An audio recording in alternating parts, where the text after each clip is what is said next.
Hello and a warm Collisions YYC. Welcome to my returning guest, Mr. Will Zhang. How you doing, Will? Great, and thank you for having me again. Thanks for coming back on. I love the Where Are We Now guests. We bring you back on. We talk about, it was February 2023, as you and I joked before we got in the air. That was, in the world of startups and evolving and growing companies, who were we back then? What was even happening?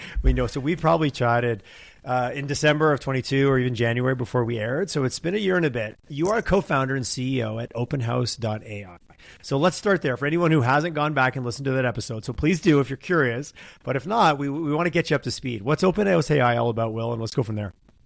Oh, yeah. So we're all about more deeper level is actually understanding people's need and want and empower people's decision. So that allows us to build a human-centered AI.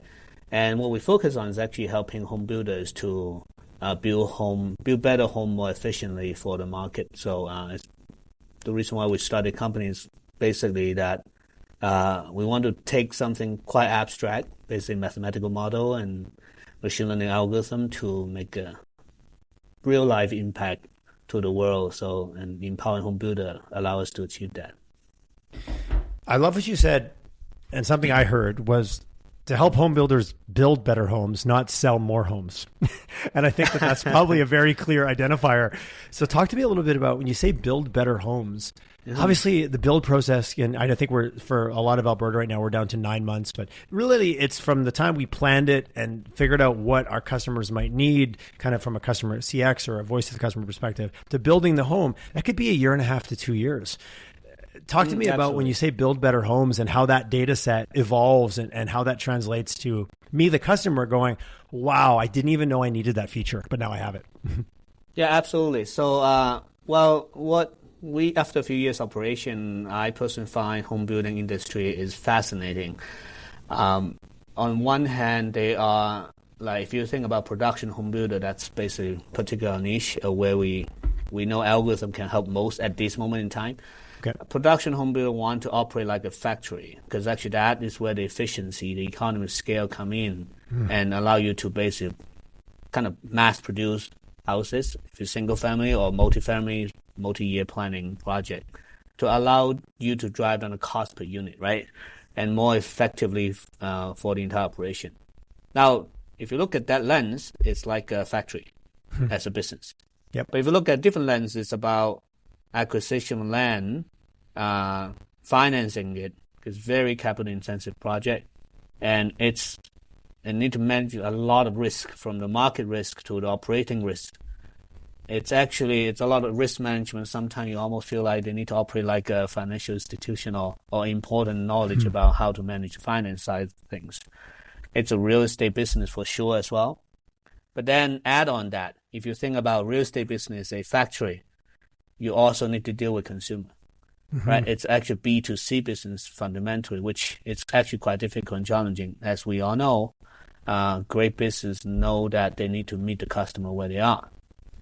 But it's rare to see a factory that know deeply about consumer. And that's turned out to be actually a home builder business has to be at the same time. So that is actually what I came to learn and appreciate the complexity of that industry, but also quite meaningful and important. And in my personal estimation, this is probably one of the oldest industry that we have for mankind, right, since we started digging caves. And you wanted to upgrade to a bigger cave to fit your bigger family, and maybe you needed a 2-car cave. Yeah, absolutely. Right. I do really appreciate the breakdown of, like, okay, let's talk about it as a manufacturing process. That the argument might be hasn't evolved for quite a while, unlike maybe a controlled factory environment where they've got more access to robotics, more access to automation versus a production style home where literally somebody puts a concrete in the ground, then somebody dumps off a package of trusses and floor joists, and then they put that up, and then somebody else shows up and does that. I've talked to a lot of guests on the show about how the opportunity for optimization, the opportunity for modern technology to play a part, where maybe the home builder industry has been a bit slower compared to the manufacturing sector to bring in new technologies. Absolutely. Well, on one hand, I think the industry is slower to adapt technology. I think that's for sure the case. But on the other hand, it's actually the technology company that traditionally have been operating in this space was not sufficiently helpful either. Okay, So not sufficiently helpful. Will, are you in politics? That was very well said.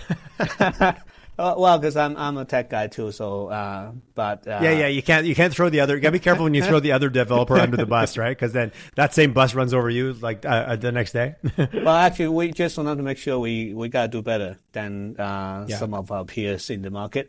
But on the other hand, if you think about that, right? So there's a mindset issue about adopting the new technology. I think that's actually the industry can certainly improve. On the other hand, there's two layers of complexity here. One is, unlike when we see supply chain optimization, such as those lean manufacturing or operation research, it's easy to, even I make the mistake, easy to assume that, hey, if all this technology around in factory and supply chain, why is it not being applied in the home building industry? One of the big challenges was actually, if you look at from a physical point of view, unlike you have a conveyor belt, you can move the parts to those machinery or people need to go on site. If it's single family or even multifamily, you still need to go on site. It's easier in a more controlled environment. But that actually substantially increased the complexity to managing the logistic around bringing the home together. The timing becomes so important. You have to get the right thing, the right people at the right time. And if you any misorganized scheduling actually will cascade a lot of problems and immediately actually kind of buffer, actually exploding the cycle time. All these we live in Western Canada, and we have weather events like rain and wind and snow, which you don't have on the manufacturing floor, right? You you have a supply chain, your parts don't get to the loading dock, but once they're inside, the variables get decreased drastically. Absolutely. And now that's why, like, a lot of time they actually need to think about from a risk mitigation standpoint.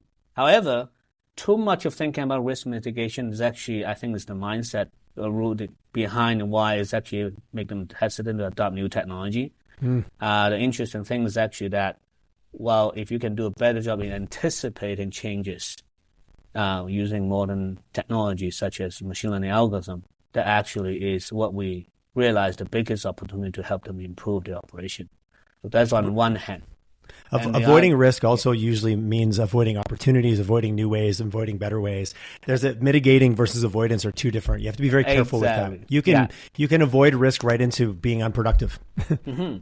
Now, there's actually a way to anticipating what's to come, but also mitigating risk at the same time. Because a lot of time we think, well, these are kind of like you have to pick one versus the other, but it doesn't have to be. What if you actually have a deeper understanding of the market and be more agile and adaptive to the market changes and the shifting market, right? So those turn out to be basically the best technology that you can apply to solve those is basically machine learning AI. And of course, it takes a long time for AI to advance to where we are today. But on the other hand, I think that's actually what makes it very exciting industry to work on at this time as well, because there's no legacy or baggage in terms of other technology. And the technology all of a sudden is now able to do some of the things that literally 2 years ago it wasn't able to do in the same way.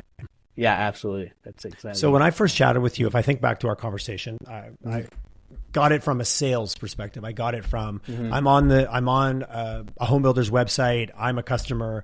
I answer a few questions, and all of a sudden now the algorithm goes, oh, someone who likes this also likes this. We can now give you a little bit. We can lead. We can support. We can customize your journey into building your home. What I'm hearing you talk about now, and maybe it's just because I wasn't ready to hear it a year and a half ago. I appreciate it. He's like, no, Tyler, I was saying it then, but the ability to go beyond just looking at the selling more homes and understanding the customer and giving the customer a better experience, which is we all want from a CX perspective. But the building better homes, it feels like your offering is getting a lot broader in terms of the impact you can have with your clients being the home builders. Well, also, I think I'm with my team helping me to be more clear on what we do. So I think that helps. Communication is a journey, Will. I appreciate that as well. Very well said. Yeah, so it's I like that little humility. There's a little humility in there, Will. As being a tech guy, I have to admit that's something still a long way that I still need to keep working on, and I appreciate the opportunity to be here to continue working on that. If I take a step back, building better home, helping build better home has always been our mission. Okay. It's part of what we do. And you might curious why we didn't talk about that first. Why did we actually start working on the Home Builder to deeper understanding consumer? It's back to the reason why a couple of years ago when we started, we realized there's just no data, not insufficient data to understand the market. And because being a data guy, we were kind of like a chef without the You were in the kitchen and you had no ingredients. Okay, exactly. That's an excellent metaphor. So that's when we realized we have to roll up the sleeve to actually collect and generate the data for the home builder. And interesting. Now, after a few years operation with a couple million consumer behavior profile under our belly, we actually now know what to do, and actually being able to create very accurate mathematical model for making prediction, and actually then allow home builder to solve what they call the holy grail problem, even for construction. So that's basically now we're starting to come to fruition of what the data we have, be able to unlock the second layer.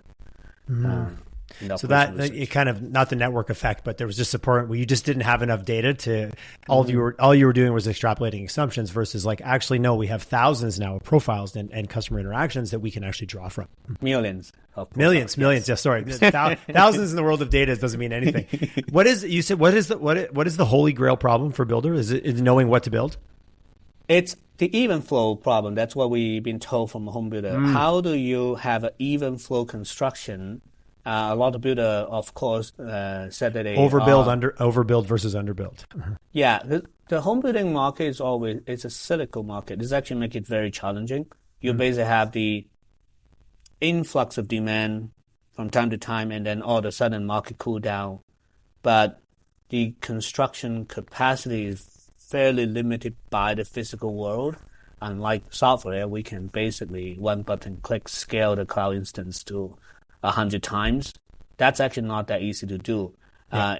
If you look at home building industry, it's actually very local, right? So you might have a brand as a national home builder, but the national home builder advantage is mostly in capital and access to land and patient. Back to the financial institution aspect of their business makes sense out of scale. Yeah. But Ontario versus Alberta in the last 3 years is a perfect example of that, right? Two very different markets. Exactly. But also, if you double click, zoom into the local market, actually all these builders still competing for the same trade.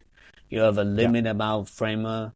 Well, I heard some of my friends in the home building, like our limitation right now is framers. We could sell more homes. We can get the product. We can get the wood. We can get the whatever, but we just can't get anybody to put it together. That was the limiting factor. Different times, different trades. Actually, yes, 100%. Also, this is interesting. You can actually predict what will be the next trade. That's actually in the hit the bottleneck. That's well, okay. Yeah. Well, you know, I'm going to ask you, what is the next trade? What are you predicting, or what are you seeing? What's your crystal ball look like? I actually don't know exactly in this moment. I was going to put you on the spot, Will, when you said that. So in the U.S., it's different. U.S. actually certainly don't have that bottleneck right now. Every city is different. That's actually my literally point. That regional, city by city, not even state by state or province by province, but city by city. Well, once you look into that, it makes sense because framer in Edmonton probably won't drive down to Calgary. I like what you said. It still has to exist in the physical world, and the market dynamics of one city to another are going to be different.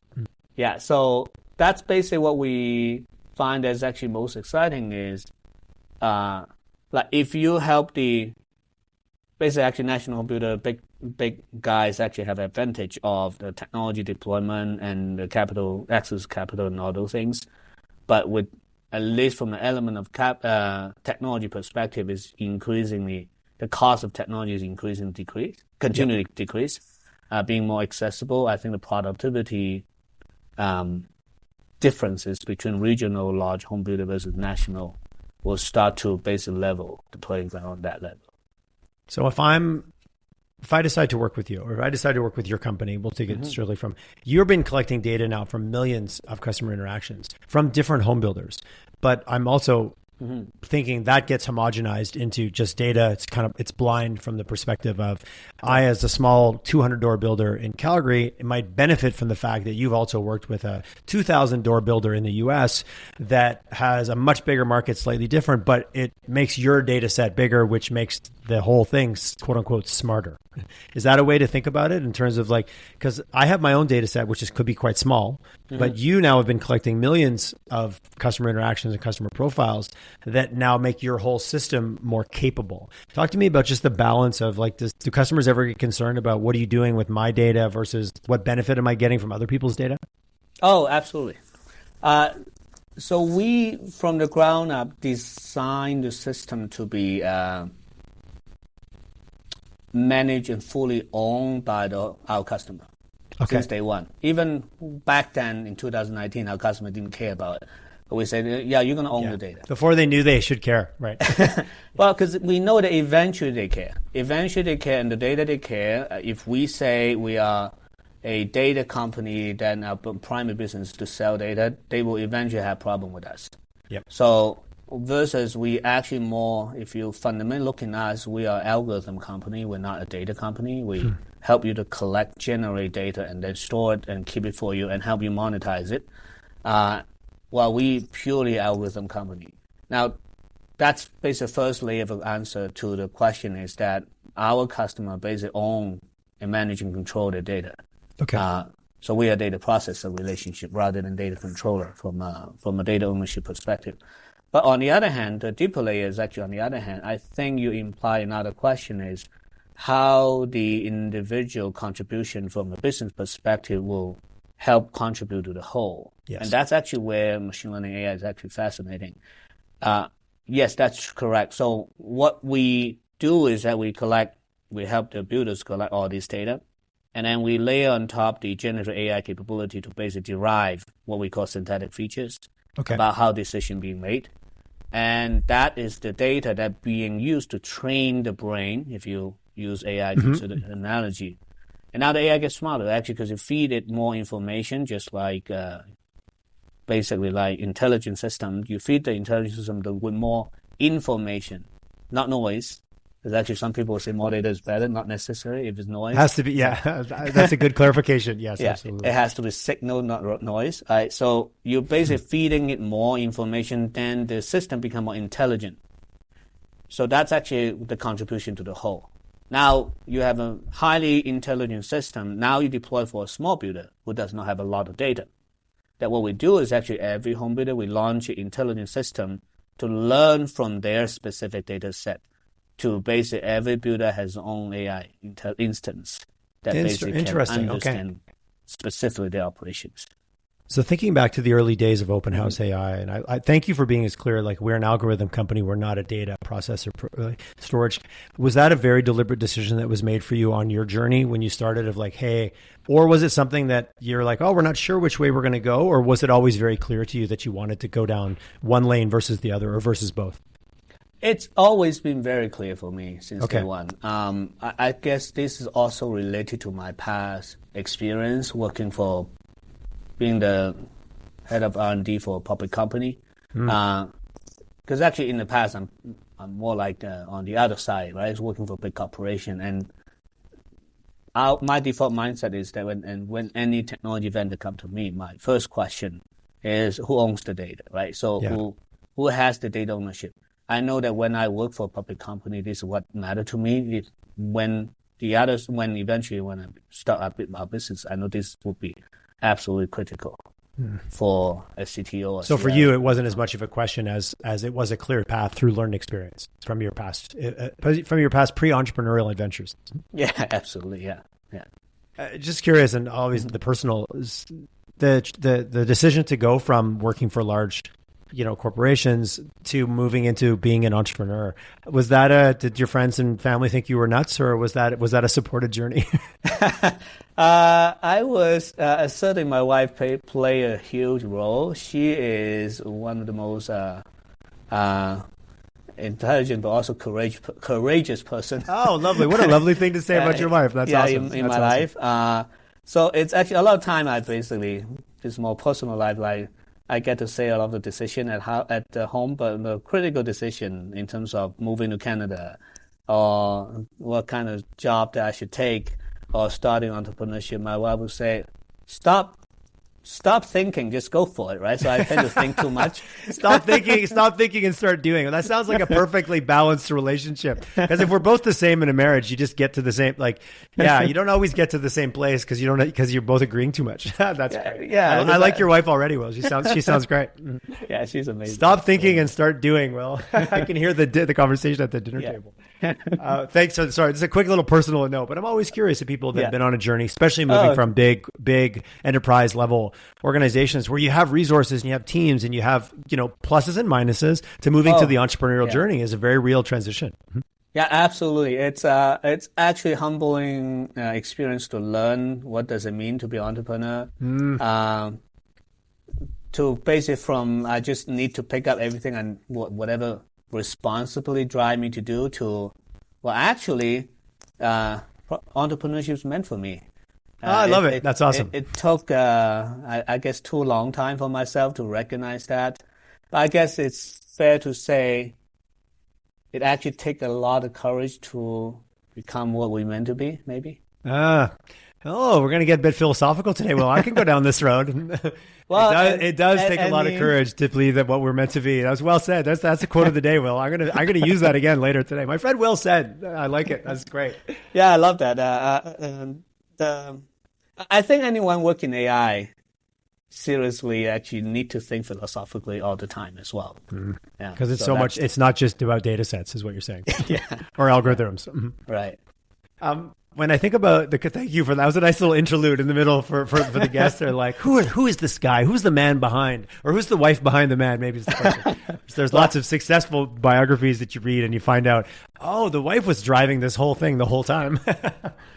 All the women are laughing and nodding right now as they're listening. They're like, yeah, obviously, Tyler, we all know that. We all know that. So if I think about, I'm a customer, coming in and I was going to be in a pitch session with you, and I think about the benefits to my business as a home builder, is there kind of an order of events? Do I get insights about my customer and maybe their buying behavior first? Then do I start to learn a little bit more about what I might think about building? Or I start to learn about hey, based on what's going on, 3 to 6 months, we're maybe predicting a slowdown. What is kind of the learning curve for a new customer in terms of what they get exposed to? So what we do is actually now we know that this industry need a lot of education process in terms of technology adoption. So that's where, again, what we decided, if we want to digitally transform this industry, we need to pick up the baton on that side as well. Meaning the answer to your question is, it depends on where they are in their cycle. Yeah. And we also know different market is different. Right? If you think about even Toronto versus Calgary at this exact moment, is actually quite different. Yeah. U.S. market is so different as well. Now, the good news for us is actually to make that problem a lot easier to get going is they tend to just be one of the two cycle. Either the market is super hot. Okay, so then it's actually about efficiency. It's about how can we actually have better visibility into the future? Is the market continue to be this hot? Is there a way to optimize your profitability in terms of both knowing what your customer are looking for, where the demands lies, where is the segment that you actually should focus on serving, how do you actually optimize operation efficiency? So that's actually when the market is hot. And when the market is cool, which is actually then a lot of time they will struggle, basically go and fight for the last customer still in the market. Yeah. Right. So then a lot of sales and marketing focus at those moments in time, then we basically would be able to help out in terms of how do you actually really take advantage of data you already have. A lot of time home builders don't recognize how valuable the data they're already in their possession. So for example, actually, you're a marketer, I'm sure you know, there was a change from Universal Analytics to Google Analytics 4, GA4. Yes. But there's a lot of people are still struggling with. Yeah. A lot of customers would say that wasn't an improvement from a user perspective. That's more to service Google, I think. Yeah, I think you're absolutely. I think it's showing more of what what Google's really about, which is not you, not the not the business. But on the other hand, when we worked with one customer recently, and they say, "Yeah, we actually successfully did migration, good job." But then, turn out a lot of builders don't realize that the universal analytic, you have 4 years of data, and then they didn't back it up. Yeah. It was actually limiting the algorithm to learn from the past behavior about their market. It put a fake break in between. Yeah, exactly. So that's actually, again, it's how do we educate and say, hey, you should at least back it up. All your data is valuable, it's useful. But if you don't have it, we're here to help you. It's such a good example, though, for so many of us that are users of technology.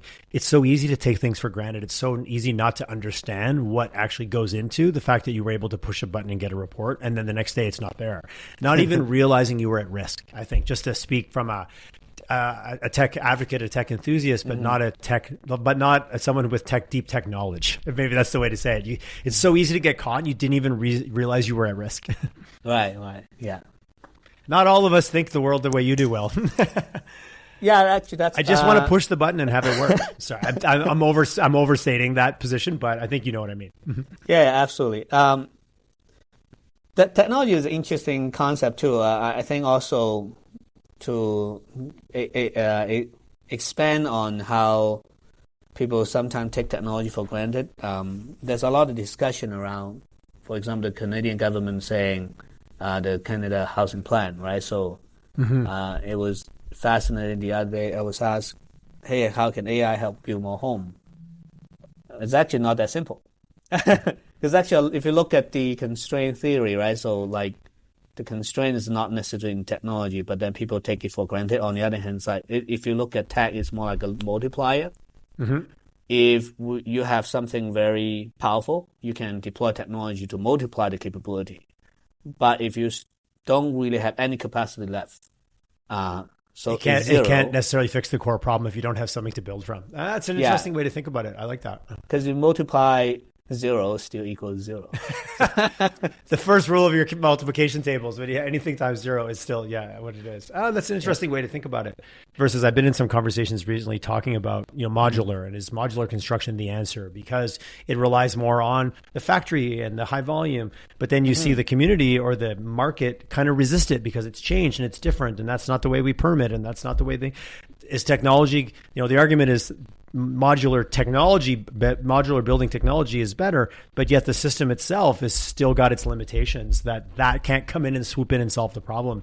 From what I've heard from a lot of builders, where they're like, yeah, everyone says it's a solution, but when it comes to implementation, there still is those barriers of, well, that's just not the way we do it. And to your point, all the technology in the world didn't change that. Well, I think interesting actually to your comment, it's frequent. I think sometimes it seems, I guess, the time of TikTok, people actually don't stop appreciating the nuance. And actually, I want to look, if we double click on that quickly, I think the issue around modular home, I think certainly promising. It certainly has its market, provided the manufacturing process of a home building can solve the bottleneck.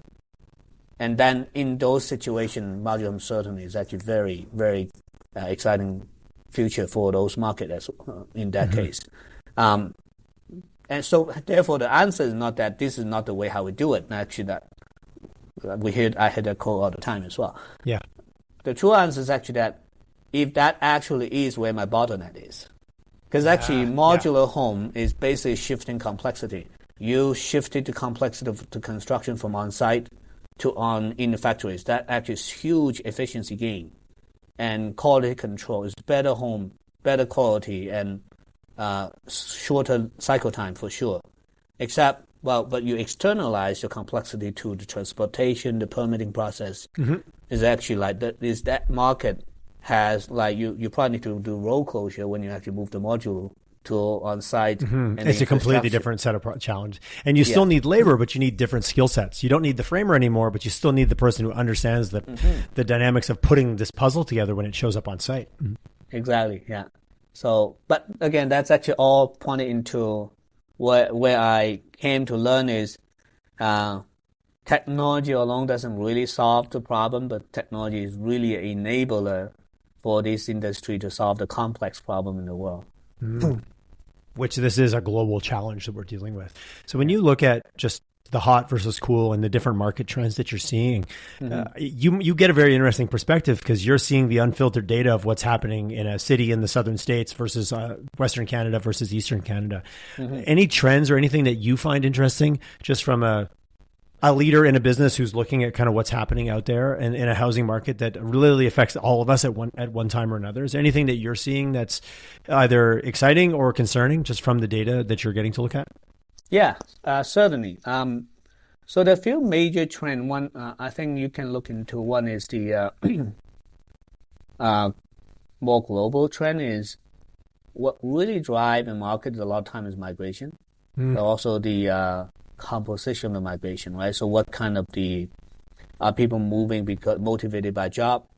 Are people moving motivated by different life cycle change that actually allow us to have really good visibility about what's to come from a demand perspective of the housing.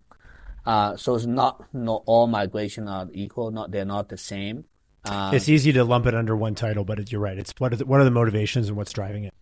Yeah, and then if you actually say your supply side of the market actually are fitting and anticipating to change, that actually allow those businesses to be better position themselves to serve their market better. So that's actually on more the mega trend of what we see. And if you also look into a bit more detail, you can also see that affordability or accessibility to housing is certainly a big problem, a huge problem for like particular younger generation, right? So how do we solve that? And then you can see the interesting, a lot of game theory dynamic in the play about the haves versus have-not, which is actually kind of drive the policy.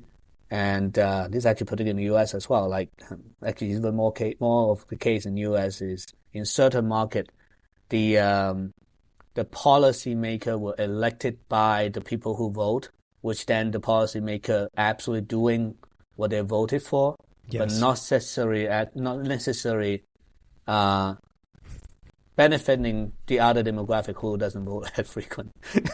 Which oftentimes it's the more established homeowners, high amount of equity in your home, high net worth individuals that are doing things. Even my neighborhood, I live in Marteloup, great neighborhood, but I see an old 50s bungalow get taken down and an infill gets put in at 1.5 million aside.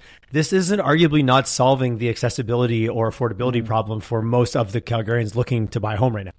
Yeah. So, and also, if you actually look in the long term, here's an also interesting thing is that a lot of homeowner will concern about the property value, right? So, but in the long run, if no one affords your house, so I'm not sure how the market will play out. It's only worth what someone will ultimately give you for it, right? Well, at the end of the day, like basic kind of economics 101, it's worth this, but someone will pay you half. Then I guess it's worth half.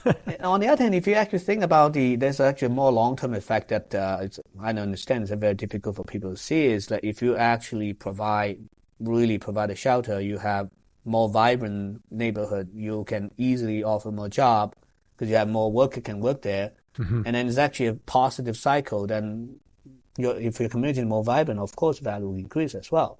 And so that's which, if you go back to the core definition of capitalism, that's much more in line with more people get more jobs, the business gets bigger, it hires more people, those people then live in the community. Like there is a positive cycle around that original thesis of capitalism that I think is more in line with what you just said than maybe the version that we see that gets a little bit more heat recently.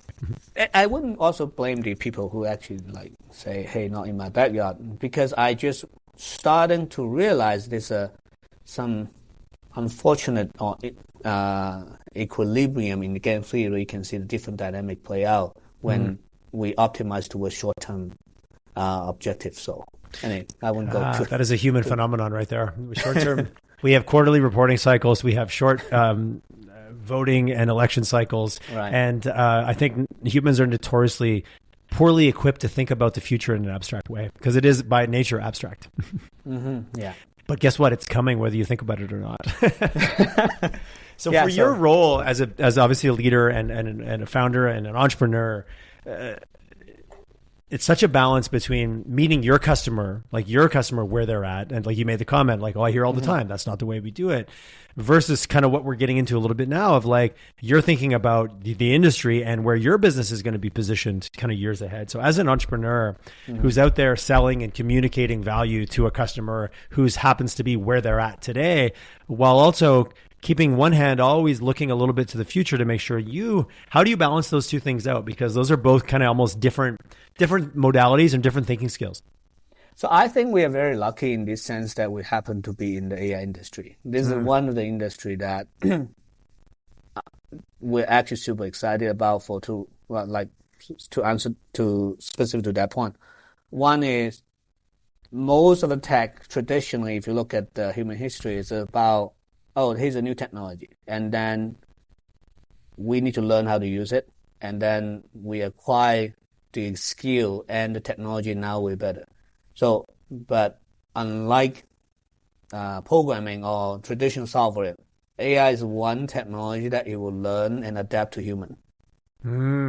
So the dynamic has changed. The dynamic has changed. And that's why being a data scientist myself is actually also software engineer.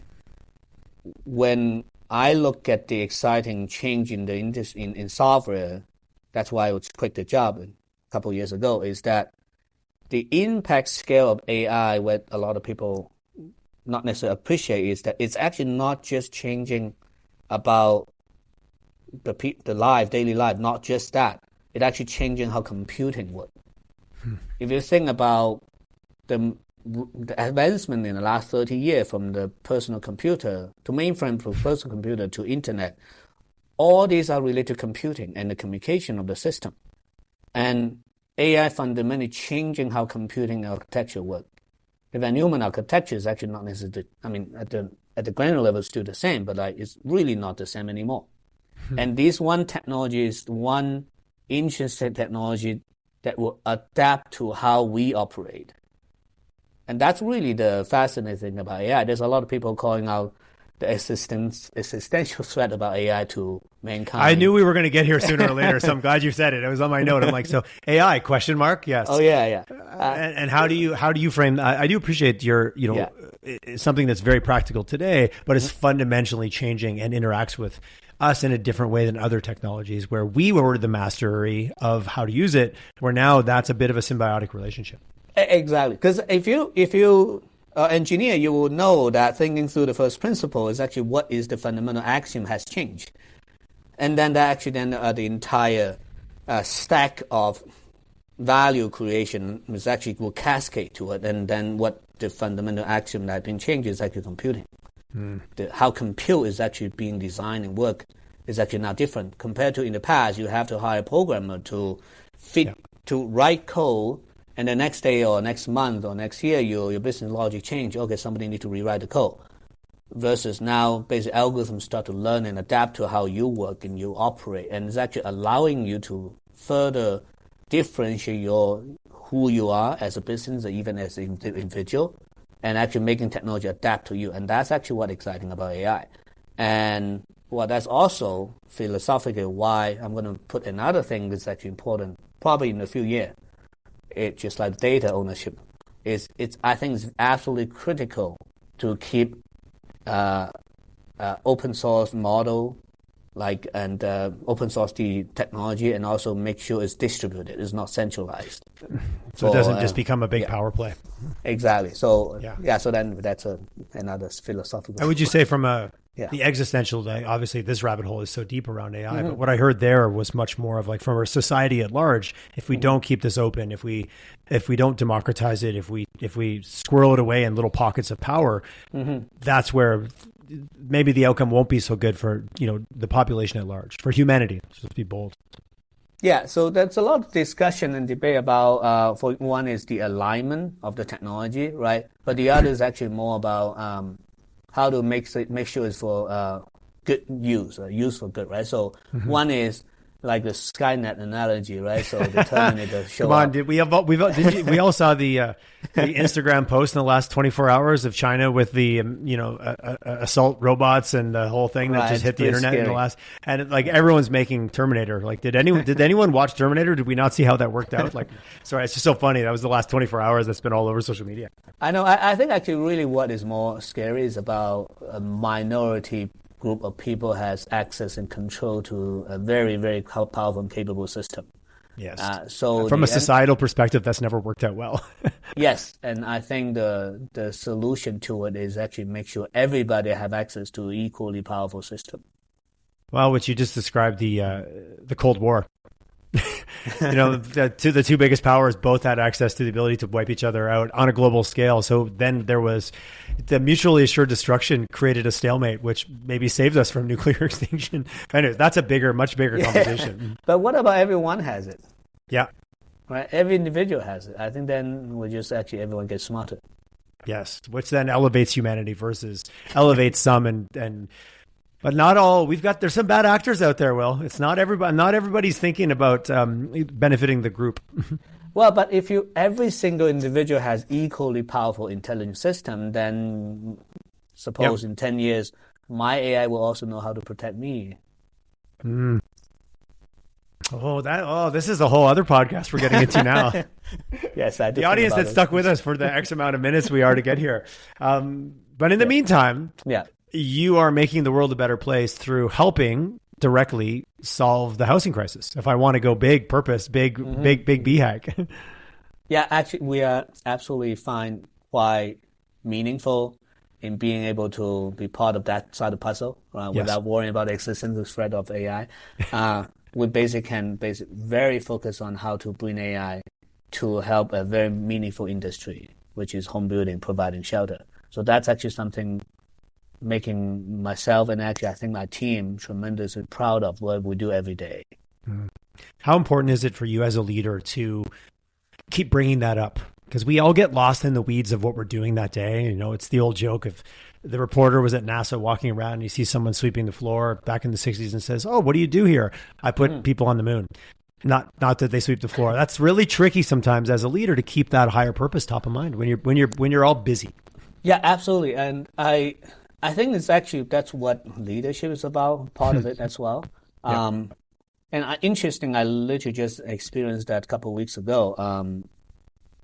We were working on some technical detail and planning our technology roadmap out, making some very difficult trade-off between which one to what gets which one of your children gets saved and which ones get not. Exactly. And then interestingly, one of my teammates will say, "Well, what's our mission?" Right? Our mission is to help know people's needs and wants like no one else. And then that means our product roadmap for this year should be how AI can help us better listen to people. Nice. Then immediately a lot of things that become so obvious. It's about AI helping people listen to people's needs. And there are difficult decisions that despite how hard it is, we should jump on it. There are things that no matter how cool or shiny it looks like, actually we're all kind of very eager to work on it because it's fun. Yes. But it might not necessarily make a huge impact to advance towards what we want to be. So I think that's actually very, very helpful. And I came to learn and appreciate the mission statement is actually, or mission and value.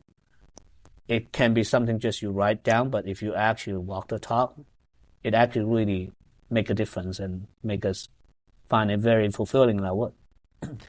Will, you said a lot of great things today, but that might have been my favorite because you captured it so well. And if it's just a statement on the wall, you're missing the power that it can have to direct you with what truly matters. And, it can change, but at the same time, the ability to do 1,000 things, what are the 5 that are the most valuable to the mission that we agreed upon together? I think that as leaders, I think we always have to be reminded to get pulled back to that because we're still humans as well. And we can also be distracted. Absolutely. Yeah. Very easily, I might say. I love shiny things, Will. I love shiny things. But what is the mission, and why, what did we end up here to do? And the fact that your team is even saying that back to you, that's a win. Like that warms my heart as a leader. Yeah, actually, I encourage my team to kind of keep challenging everybody to make sure we walk the talk. So that's I think that's a great culture that we started and want to keep fostering that. Amazing. How many people on your team now, Will? What have you guys grown to? So we now have 11 people. Most of us still engineer data scientists, but we have a fantastic sales leader that we brought to the team. He is amazing, and that also helped us to hire our sales member, our first hiring account executive as well. So it's been fantastic. So it's a small team, but very nimble, very effective. But expanding in the places you need to create value and what makes the most sense as you're still building out the solution. Yeah. But sooner or later, you've got to get that to market, and having people that have that specific skill set in terms of being able to communicate effectively and to be blunt, know how to sell. Yeah, now and that is the skill. That's a skill. Absolutely. Now, next challenge is basically customer success, in the true meaning, not just support. So we actually now realize that how much work we need to do to basically make sure our customers are successful, and that's basically the next step. I'm actively working to build that capability for the team. I love that you said that. I think it's so easy sometimes. For years, I met so many tech companies that were so focused on like, well, no, we're not involved. We just give them the technology, the solution, and it works. Or they just, it's self-directed, or there was a bit more of a hands-off approach where I found the companies that are the most successful, there's a blend between the technology and what it's capable of, but then also the human interaction required to make sure that customer is indeed successful, that they can use the tool, right? Absolutely, yeah. So it takes a whole industry to work together to takes a village to raise a product. Yeah, absolutely. Yeah. Well, it's so good to chat with you. That was really fun. I think our last conversation was good. I think this one's better. I don't know. Maybe just practice. It's our. We've been on multiple Hangouts now. So, if somebody wants to learn more, they want to talk to you. Obviously, OpenHouse.ai. I went through your website this morning. You guys have some. It's really clear, and you've updated it. And it's knowing a little bit. It made it very easy to navigate and understand. But if someone wants to chat with you, do you have a preferred forum? Is it LinkedIn? Do you like to put yourself out there and practice your communication skills? Absolutely, yeah. So you can find me up in LinkedIn, or even send me a cold email, will@openhouse.ai. So that should be very straightforward. Yeah, amazing. I appreciate when people put their email out there. Yeah. Well, congratulations on the success you've had. And thanks for sharing today and communicating it and being willing to go down some rabbit holes even on this conversation. I really enjoyed it. Thank you. Oh, I love going down a rabbit hole, Taylor. Thank you. I feel there was 10 more we could have done. And we said, save that. That's all right. We're going to chat again in a year no matter what, whether we want to or not. So I'm going to put that out there to the world. For sure. Thank you. Will, my pleasure. Thank you so much.